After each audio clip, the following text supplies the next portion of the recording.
To accept something on mere presumption, and likewise, to fail to investigate it, may cover over, blind, and lead astray. Al-Farabi.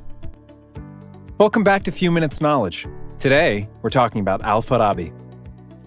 Al-Farabi, known in the West as Al-Farabius, was an early Islamic philosopher and jurist who wrote in the fields of political philosophy, metaphysics, ethics, and logic. He was also a scientist, cosmologist, mathematician, and music theorist. Even though his exact origin is not known, many sources claim he was a Persian. Most of his life he lived in Baghdad, but later on he went to Egypt and Damascus, where he died at the age of 80.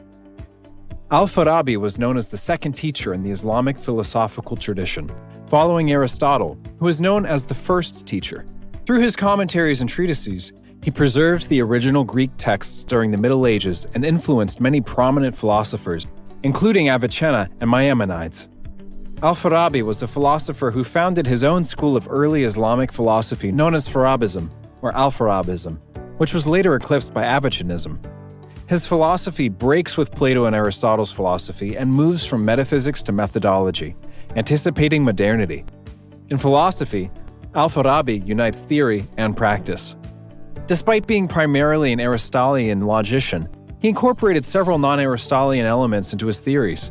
He spoke about future contingents, the number and relationship of categories, the relationship between logic and grammar, and non-Aristotelian forms of inference.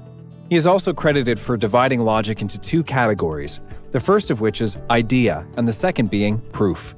In Al-Madina al-Fadila, one of his most notable commentaries on Aristotle's work, Al-Farabi talked about an ideal state, as in Plato's The Republic, where he incorporated Platonic view within Islamic context, stating that city-state of Medina would be governed by the Prophet Muhammad as he was in direct communication with Allah.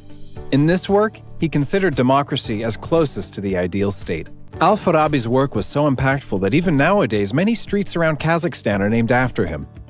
In 1975, the 1,100th anniversary of Al-Farabi's birth was celebrated on a large international scale in Moscow, Alma-Ata in Kazakhstan, and Baghdad.